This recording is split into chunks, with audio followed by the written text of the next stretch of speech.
नमस्कार, स्वागत है आप सबका हमारे चैनल में। आप लोग स्वस्थ होंगे, मज़े में होंगे और योगासनों का अभ्यास कर रहे होंगे, इतनी मुझे उम्मीद है। शुरू करते हैं आज का वीडियो। तो आज का जो वीडियो है ये पुरुषों के लिए है और पुरुषों में होने वाली एक समस्या जिसको बोलते हैं प्रोस्टेट की समस्या, उसके बारे में ये वीडियो है। प्रोस्टेट जो कि अंडकोश से संबंधित तकलीफ है, अंडकोश में होने वाली तकलीफ है और पुरुषों में होती है, जैसे मैंने आपको बताया। और देखा गया है कि बहुत से लोगों को ये तकलीफ होती है, पर कईयों को तो इसके बारे में पता ही नहीं होता है, या फिर जब तक उन्हें मालूम चलता है तब तक बहुत देर हो चुकी होती है और ये समस्या काफी गंभीर हो चुकी होती है। प्रोस्टेट की जो तकलीफ है उसमें होता ये कि एक तो बार बार पेशाब आता है, अंडकोश में हल्का हल्का सा दर्द महसूस होता है, रुक रुक के पेशाब आता है और पेशाब करने में दिक्कत होती है। इसके अलावा भी कुछ और तकलीफें जो कि हम आपको वीडियो में आगे बताएंगे। तो आप हमारे साथ इस वीडियो में शुरू से लेकर अंत तक बने रहिए और जानिए कि प्रोस्टेट की तकलीफ क्या होती है, क्या इसका समाधान है, क्या इसके लक्षण है और क्या इसके कारण है। तो चलिए शुरू करते हैं आज के अपने इस वीडियो को। तो सबसे पहले बात करते हैं कि प्रोस्टेट होता क्या है। तो प्रोस्टेट एक छोटी सी ग्रंथि होती है जो कि सिर्फ पुरुषों में पाई जाती है। ये आपके मूत्राशय यानी कि जो आपका ब्लैडर और जो मूत्र नली होती है, यूरेथ्रा होती है, उसके बीच होता है। इसका साइज तकरीबन मतलब छोटा सा अखरोट के जितना साइज होता है और इसका जो मेन काम है वो ये होता है कि आपके जो वीर्य होता है उसको ये तरल पदार्थ में बना के रखता है, जिससे कि उसमें स्पर्म जो है वो प्रॉपर रूप से पोषित हो सके और गतिशील रहे, यानी कि उसमें उनका मूवमेंट होता रहे। तो सेक्सुअल लाइफ से जुड़ी हुई ये समस्या है या चीज है, तो पुरुषों के लिए खास अहमियत रखती है। अब इसमें होता ही है कि जैसे जैसे पुरुषों की उम्र बढ़ने लगती है तो ये ग्रंथि का साइज बढ़ने लगता है। ऐसा नहीं कि सबके साथ होता है, पर कुछ लोगों के साथ ये तकलीफ होने लगती है और वहां पे ये दिक्कत देने लगती है। तो सबसे पहले बात करते हैं कि इस प्रोस्टेट में क्या होता है कि 3 स्टेज होती हैं, जिसमें कि जो पहली स्टेट है वो है बिनाइन प्रोस्टिक हाइप्रोप्लेजिया। ये एक ऐसी स्टेज है जिसमें कि आपके जो प्रोस्टेट का जो साइज है वो बड़ा हो जाता है, जो कि देखा गया है कि ज्यादातर 50 साल के जो उम्र के बड़े लोग होते हैं उनमें होता है और इसमें कैंसर की कोई ऐसी संभावना नहीं होती है, वो नहीं दिख रही होती है। दूसरी जो स्थिति है वो है प्रोस्टेटिटिस। इसमें ये होता है कि आपके जो प्रोस्टेट हैं उसमें सूजन आ जाती है, उसमें स्वेलिंग आती है और उसका कारण होता है कोई इन्फेक्शन हो गया है, संक्रमण हो गया है। ये किसी भी उम्र में हो सकता है। तीसरी स्टेज आती है प्रोस्टेट कैंसर की, जो कि थोड़ा सा गंभीर समस्या है और ये तकलीफ ज्यादातर जो 50 या जो ओल्ड एज के जो लोग होते हैं, पुरुष होते हैं, उनमें ये तकलीफ देखने को मिलती है। अब बात करें कि इसके सिम्टम्स क्या हैं, कैसे हम पहचाने कि हमें प्रोस्टेट की प्रॉब्लम है कि नहीं है। तो इसमें मैं जैसे मैंने आपको शुरुआत में बताया, एक तो होता क्या है कि बार बार पेशाब आता है। जैसे ही आप पेशाब करके आएंगे उसके बाद थोड़ी देर बाद आपको फिर लगेगा कि आपको पेशाब आ रहा है। पेशाब रुक रुक के आता है, एक साथ नहीं आता है, थोड़ी थोड़ी किस्तों में पेशाब आने लगता है। ज़्यादातर ये तकलीफ रात के टाइम दिक्कत ज़्यादा देती है, यानी कि जब आप सोने जाते हो, जैसे ही आप बिस्तर पे लेटते हैं आपको लगेगा कि आपको पेशाब आ रहा है, पेशाब करने जाएँगे, थोड़ा-सा पेशाब निकलेगा, वापस आएँगे, लेटेंगे, फिर आपको लगेगा कि फिर पेशाब आ रहा है। पेशाब का जो धार है या का जो फ्लो है वो बहुत कम हो जाता है और धीरे-धीरे जैसे पेशाब टपक रहा हो, जैसे धीरे से अगर हम नल को खोलते हैं तो धीरे-धीरे पानी टपकता है, उस तरीके से वो पेशाब बहुत कम धार के साथ धीरे-धीरे गिरने लगता है। पेशाब करते वक़्त कई बार जलन होती है, दर्द होने लगता है और कई केसेस में देखा गया जब ये समस्या बहुत ज़्यादा बढ़ जाती है तो जो आपका वीर्य होता है, यानी कि स्पर्म जब निकलता है तो उसमें खून होता है और वीर्य निकालते वक़्त पेन भी महसूस होता है। यौन कमज़ोरी होने लगती है, जो आपकी सेक्सुअल लाइफ़ है वो खराब होने लगती है और स्पर्म क्वालिटी भी धीरे-धीरे खराब होती है। अगर ये सब लक्षण बने हुए हैं बहुत लंबे टाइम से तो समझ लीजिए कहीं न कहीं आपको सीरियस होना है, डॉक्टर के पास जाना है और अपनी इस तकलीफ को बिना शर्माए, बिना झिझके डॉक्टर से डिस्कस करना है। हो सकता है वो आपको पीएसए या अल्ट्रासाउंड करवाने के लिए बोले। अब बात करते हैं कि इसके होने के कारण क्या है। तो जैसे सबसे जो कॉमन कारण देखा गया, आम कारण देखा गया है, वो है बढ़ती हुई उम्र के साथ ये तकलीफ होने लगती है। पर आजकल की जो जीवन शैली हम अपना रहे हैं जिसमें कि हमने फिजिकल काम एकदम बंद कर दिया है और लाइफस्टाइल और खान पीन हमारा बहुत बिगड़ गया है, तो उसमें आजकल ये 40-45 की उम्र में भी होने लगी है। नहीं तो नॉर्मली ये 50-55 के बाद होने लगती है। असंतुलित जीवन शैली यानी कोई एक्सरसाइज नहीं हो रही है, कोई फिजिकल एक्टिविटी नहीं हो रही है, बस हम बैठे हैं, खा रहे हैं और अपना जीवन व्यतीत कर रहे हैं। बहुत ज़्यादा कब्ज यानी कॉन्स्टिपेशन की शिकायत रहती है। पेल्विक जो क्षेत्र है वहाँ पे, यानी कि आपके जो अंडकोश वाला एरिया है, आपके वहाँ पे ब्लड का जो फ्लो है वो कम हो गया है, रुक गया है। अब इसके बहुत सारे कारण हो सकते हैं, वहाँ पे कोई चोट लगी हुई है, कोई सर्जरी हुई हो, कोई इन्फेक्शन हो गया हो, तो वो हो सकता है। बहुत लंबे समय तक जिन लोगों का सिटिंग जॉब होता है, बैठे रहते हैं, तो वहाँ पे भी तकलीफ होने के कई बार चांस होते हैं। बहुत ज़्यादा आप फैटी खाना खाते हैं और सेक्सुअल जो हेल्थ है वो आपकी अगर अच्छी नहीं है, तो कई बार ये प्रोस्टेट होने की संभावना बनी रहती है। अब बात करते हैं कि योगासन करने से कुछ आराम मिल सकता है या योग में ऐसा कोई समाधान है? तो जी हाँ, है। अगर शुरुआती दौर में ही अगर आप अपना ध्यान रखें, एक अच्छी लाइफ़स्टाइल जीने की कोशिश करें, फिज़िकल एक्टिविटी, एक्सरसाइज़, आसनों को अपने जीवन में डेली अपनाएँ, तो बहुत हद तक आप इस समस्या से बचे रह सकते हैं। और शुरुआती दौर में अगर आप करने लग जाएँ, तो हो सकता है कि आप इस तकलीफ़ को और बढ़ने से रोक लें। तो शुरू करते हैं अपने आसन को। तो सबसे पहला जो आसन है वो है विपरीत करनी आसन, जो इस तकलीफ में काफ़ी हद तक आराम देता है। विपरीत करनी आसन को करने के लिए ये है कि आपको अपने आसन पे पीठ के बल पहले लेटना है। चलिए शुरू करते हैं अपने विपरीत करनी आसन को। अपने आसन पे पीठ के बल लेट जाएंगे, सांस एकदम समान है, दोनों पैरों के पंजे मिले हुए, दोनों हाथ आपके नितंब के अगल बगल आसन से लगे हुए। अब धीरे धीरे श्वास लेते हुए आप अपने दोनों पैरों को ऊपर की ओर उठाएंगे। अब यहाँ पे ये कि आप दीवार का सहारा ले सकते हैं, अपने घर के किसी फैमिली मेंबर से बोल सकते हैं कि वो इन दोनों पैरों को पकड़ ले, या अपने हाथ से खुद ही यहाँ पे इस तरीके से बैलेंस लगाते हुए हाथ का और पैरों को इस तरीके से कर लेंगे। कम से कम इस पोजीशन पे अपने आप को होल्ड करेंगे 10 से 15 सेकंड। पैरों को एकदम सीधा रखेंगे, मोड़ के इस तरह से नहीं रखेंगे, सीधा रखेंगे जहां तक हो सके, और उसके बाद वापस धीरे धीरे श्वास छोड़ते हुए पैरों को नीचे ले आएंगे। अब यहाँ पे ध्यान ये देना कि जब आप पैरों को नीचे लेके आ रहे हैं तो इस तरीके से जोर से पटकना नहीं है। तो इस तरीके से ही हमारा विपरीत करनी आसन होता है। इसके आप 4 से 5 राउंड कीजिए। एक पोजीशन पे आने के बाद कोशिश कीजिए कम से कम 10, 15 या 20 सेकंड या अपने सामर्थ्य के अनुसार रुकने की। बहुत ही बढ़िया आसन है, काफ़ी फ़ायदा देता है। और भी बहुत जो तकलीफ होती है शरीर की उसमें भी काफ़ी फ़ायदेमंद आसन है। तो इसका नियमित रूप से अभ्यास ज़रूर करना चाहिए। अब लगाते हैं गोमुख आसन, बहुत ही बढ़िया है। प्रोस्टेट की जो शिकायत होती है उन लोगों के लिए तो बहुत ही बढ़िया आसन है गोमुख आसन, बहुत ही सिंपल सा आसन है गोमुख।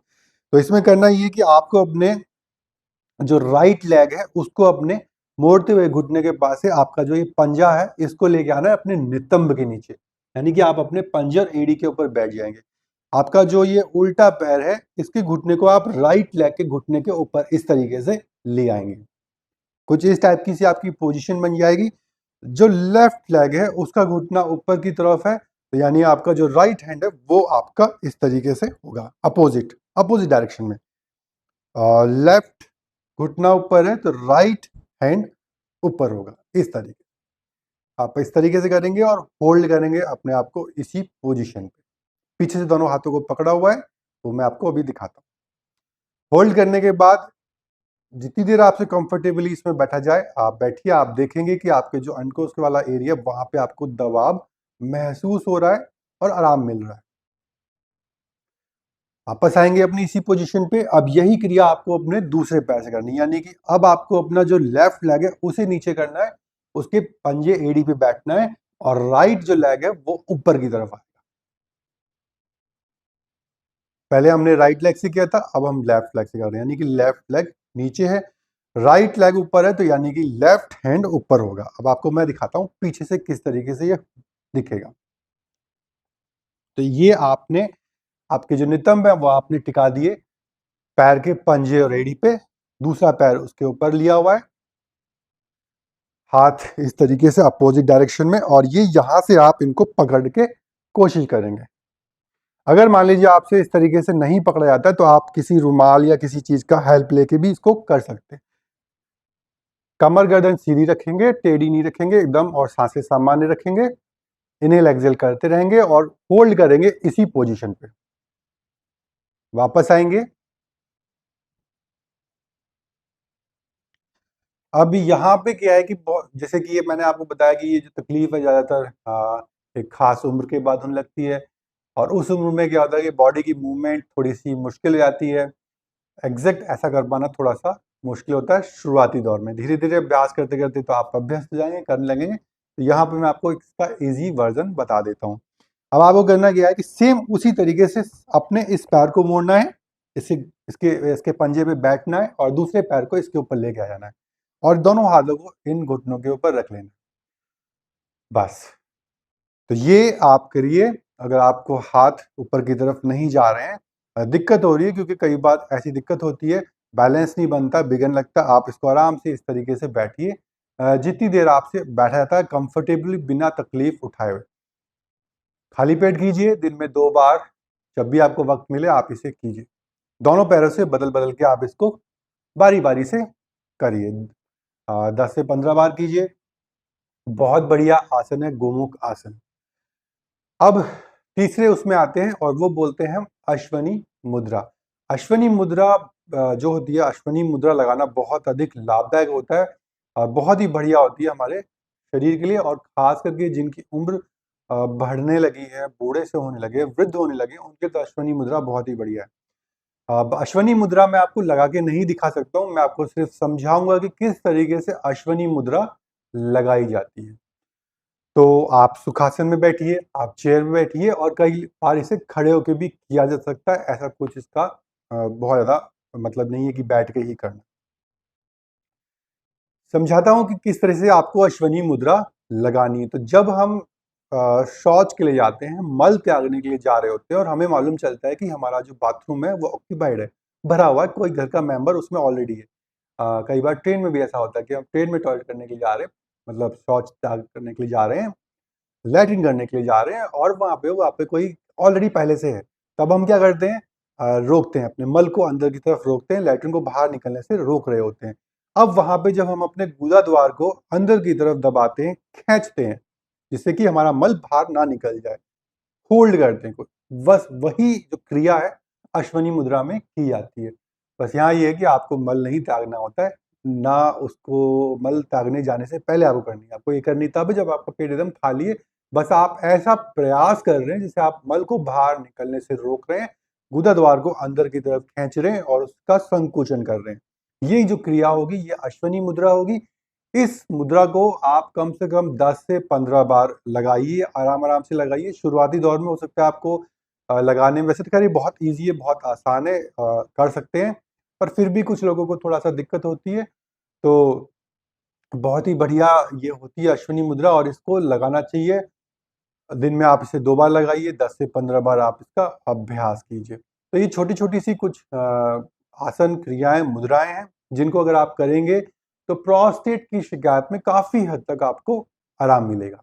इसके अलावा अगर आप चाहें, आपको तकलीफ कुछ ज़्यादा है, तो आप किसी योग शिक्षक की देख-रेख में, योग के जो शिक्षक होते हैं, जानकार होते हैं, उनकी देख-रेख में बस्ती क्रिया भी कर सकते हैं। बहुत ही बढ़िया होती है, यौगिक एनीमा होता है, और इससे लाभ ये होता है कि जो हमारा पाचन क्रिया है, मलाशय जो है वो साफ होता है, पाचन क्रिया अच्छी होती है, और जो हमारे प्रोस्टेट होते हैं उसमें इसका काफ़ी पॉजिटिव इफ़ेक्ट पड़ता है।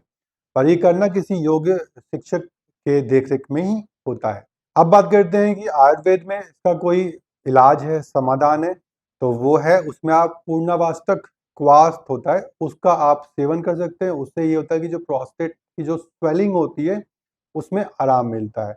इसके अलावा आप गोक्षादि, गूगल की जो वटी आती है, गोली आती है, उसे भी आप खा सकते हैं, जिसमें कि मूत्र संबंधित तकलीफ में ये काफ़ी फ़ायदेमंद होता है।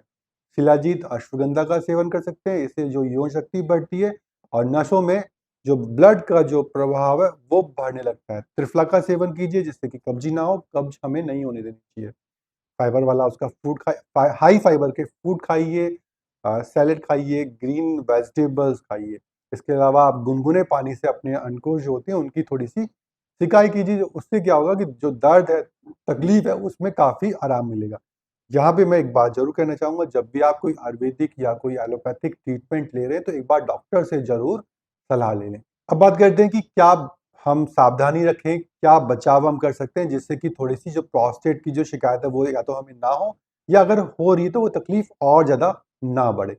तो इसमें ये है कि जो बहुत लंबे समय तक बैठने वाला जो काम है, उसको थोड़ा अवॉइड करें। फिर भी अगर आपका मान लीजिए सिटिंग जॉब है, तो कोशिश कीजिए कि 30 मिनट बाद या 45 मिनट के बाद आप हल्की-सी एक आस-पास वॉक ले लें। नियमित मॉर्निंग वॉक पे जाएँ, जॉगिंग करें और हो सके तो हल्की-हल्की रनिंग भी करके आएँ। कब्ज़ से बचें, कब्ज़ ना होने दें। टाइट अंडरवियर बिल्कुल ना पहनें। सूती कॉटन का अंडरवियर पहनें। हाई फैट वाले जो फूड होते हैं, उनका सेवन करने से बचें और तनाव, जहाँ तक हो सके तनाव वाली जो लाइफ होती है, डिप्रेशन होता है, उसे कम करें। ध्यान और प्राणायाम का नियमित रूप से अभ्यास करें। तो इस तरीके से मैंने आपको बताया कि प्रोस्टेट क्या है, इसमें क्या तकलीफ होती है, क्या इसके लक्षण है, क्या कारण है और किस तरीके से हम योग और आसनों के द्वारा या प्राकृतिक तरीके से इस तकलीफ को ठीक कर सकते हैं या इसको इस बीमारी को होने से रोक सकते हैं। वैसे तो खैर ये तकलीफ जो है बढ़ती उम्र के साथ होती है, पर फिर भी अगर हम अपना जीवन शैली नियमित रखें, अपने डेली उसमें आसनों को, फिजिकल एक्टिविटी या कोई एक्सरसाइज को शामिल रखें, चुस्त रहें, तंदुरुस्त रहें, तो काफ़ी हद तक हम इस तकलीफ से बचे रह सकते हैं। अच्छी जीवन शैली और अच्छा खान-पीन हमेशा हमें फ़ायदा देता है और बीमारियों से लड़ने के लिए मजबूती देता है। सर्जरी जो है वो आखिरी विकल्प है, पहला कोशिश हमारा यही होना चाहिए कि हम प्राकृतिक रूप से अपनी जो तकलीफ है उसको ठीक कर लें। तो उम्मीद है कि जो मैंने आपको इस वीडियो में बताया वो समझ में आया होगा और अगर आप इस तकलीफ से परेशान हैं या आपका कोई जानकार इस तकलीफ से परेशान है, तो उसको ये वीडियो ज़रूर शेयर करें।